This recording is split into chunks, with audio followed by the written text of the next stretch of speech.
తల్లిదండ్రులు మరియు ఉపాధ్యాయుల ఆత్మీయ సమావేశానికి విచ్చేసిన మాన్యశ్రీ గౌరవనీయులైన నారా చంద్రబాబు నాయుడు గారికి, అలాగే విద్యాశాఖ మంత్రులైన నారా లోకేష్ గారికి, పుట్టపర్తి శాసనసభ్యురాలైన శ్రీమతి పల్లె సింధూరారెడ్డి గారికి, వేదికను అలంకరించిన పెద్దలకు, ఇక్కడికి విచ్చేసిన తల్లిదండ్రులకు, ఉపాధ్యాయులకు, నా తోటి విద్యార్థులకు నా నమస్కారాలు. నా పేరు ఆర్ చరణ్ తేజ్. నేను 9వ తరగతి చదువుతున్నాను. పద్మాకరం దినకరో వికచం కరోతి, చంద్రో వికాసైతి కైరవ చక్రవాలం, నా అభ్యర్థితో జలధరోపి జలం దదాతి, సంత స్వయం పురహితే విహితాభియోగా.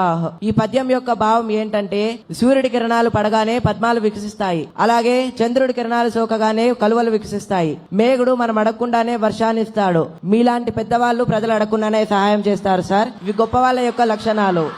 మన రాష్ట్ర ముఖ్యమంత్రి వర్యులు ఎంతో గొప్ప ఆలోచనతో ఏ పిల్లవాడు విద్యకు దూరం కాకూడదన్న గొప్ప సంకల్పంతో తల్లికి వందనం అనే పథకాన్ని అమలు చేశారు. ఒక్కో విద్యార్థికి 15,000 చొప్పున ఆర్థిక సహాయం చేశారు. కుటుంబంలో చదివే విద్యార్థులు ఎంత మంది ఉంటే అంతమందికి తల్లికి వందనం అందజేస్తున్నారు. మా గృహం నందు కూడా మేమిద్దరం తల్లికి వందనం లబ్ధి పొందాం సార్. నారా చంద్రబాబు నాయుడు గారు ప్రభుత్వ పాఠశాల మరియు ప్రైవేట్ పాఠశాల అతని 2 కళ్ళుగా భావించి రెండిటికి సమన్యాయం చేయాలన్నటువంటి ఉద్దేశంతో ప్రైవేట్ పాఠశాలలో చదువుతున్న విద్యార్థులకు కూడా తల్లికి వందనం అందజేస్తున్నారు.